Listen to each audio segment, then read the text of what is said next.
Exercise 4.4 question number 4 x की 2 divide में है x माइनस 1 एक्स की 2 प्लस 1 का स्क्वायर। जिस तरह से हमने क्वेश्चन नंबर 2 किया है, क्वेश्चन नंबर 3 किया है, इसी तरह से ही क्वेश्चन नंबर 4 होता है।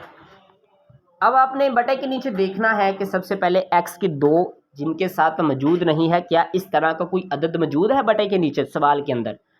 जी बिल्कुल मौजूद है। x माइनस 1 मौजूद है, इसको हमने a के बटे के नीचे, जबकि जो हमारा मरब्बे के साथ है, जो ब्रैकेट के अंदर लिखा हुआ है, उसको पहले आपने लिखना है और फिर आखिर पे हमने मरब्बे के साथ लिखना है जो हमारा मरब्बा बाहर दिया गया, जैसे कि बी एक्स जमा सी बटा एक्स की 2 जमा 1, जबकि डी एक्स जमा ई के बटे के नीचे एक्स की 2 जमा 1 का मरब्बा आ जाएगा।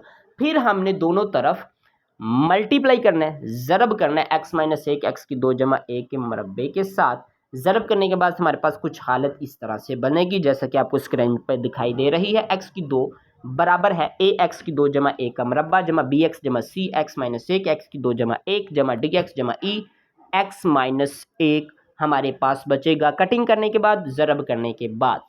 बच्चों फिर आपने x को पहले x की 2 जमा 1 से ज़रब कर देना, फिर माइनस 1 को x की 2 जमा 1 से ज़रब कर, ये जो जवाब आएगा ना, उस जवाब को आपने फिर bx से ज़रब कर देना है और फिर c को भी उस जवाब से ज़रब कर देना है।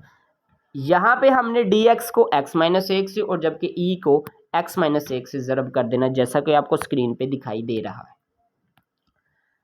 हमारा जवाब कुछ इस तरह से बनेगा कि हमारा x की 2 बराबर आएगा ए एक्स की 4 जमा 2x जमा 1। आप कहेंगे सर ये कहाँ से आए जनाब? ये हमने यहाँ पे कुलिया खोला है, a जमा b का कुलिया जो हम लगाते हैं, और b ज़रब करने के बाद और c वाली भी आ गई है, d वाली भी और e वाली भी आ चुकी हैं। सबसे पहले क्या करेंगे? सबसे पहले हम वो वहाँ से x की कीमत निकालेंगे जहाँ से आसानी से निकल सकती है, जैसा कि a के बटे के नीचे x माइनस 1 है, यहाँ से x की कीमत हमारी 1 आ जाएगी और फिर हमने कीमत दर्ज कर देनी, जहाँ जहाँ पे x होगा वहाँ पे हमने 1 दर्ज कर देना है, हमारी 1 कीमत आ जाएगी 1/4। फिर हमने देखना है कि सबसे ज़्यादा दर्जा किसका ज़्यादा है। x की कुव्वत नमाई के अंदर देखेंगे x की 4 सबसे ज़्यादा है, तो फिर हमने जिन जिन के साथ x की 4 है वो वाले हमने निकाल के हमने फिर उनकी कीमतें दर्ज कर देनी है। a की वहाँ पे दर्ज कर देंगे, वहाँ से b की आ जाएगी।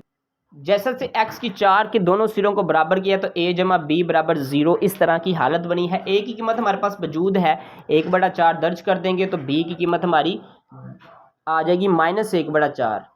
इसी तरह से x की 3 को जब देखेंगे दोनों सिरों के अंदर तो -b जमा c बराबर 0 आ जाएगा। b की कीमत हमारे निकाली हुई है -1/4, दर्ज कर देंगे। माइनस पहले मौजूद है, माइनस माइनस जमा हो जाएगा और ये जमा का है दूसरी तरफ जाके माइनस का हो जाएगा। c की कीमत हमारी -1/4 आ जाएगी। इसी तरह से x की 2 को देखेंगे दोनों सिरों के अंदर कहाँ कहाँ पे x की 2 किन किन के साथ मौजूद है, वो वाली चीज़ें वो वाले अदद लिख लेंगे, जैसा कि 2a जमा b माइनस c जमा d है। कीमतें दर्ज कर देंगे a b c और d कीमत यहाँ से आ जाएगी, हमारी d की कीमत आएगी 1/2।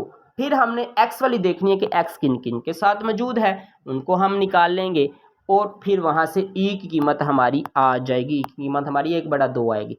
फिर हम यही जो कीमतें आई हैं, जो हम शुरू में फ़र्ज़ करते हैं, एक हालत बनाते हैं, उसके अंदर हम दर्ज कर देंगे और हमारा जवाब आ जाएगा। उम्मीद है आपको समझ आ गई होगी इस क्वेश्चन की।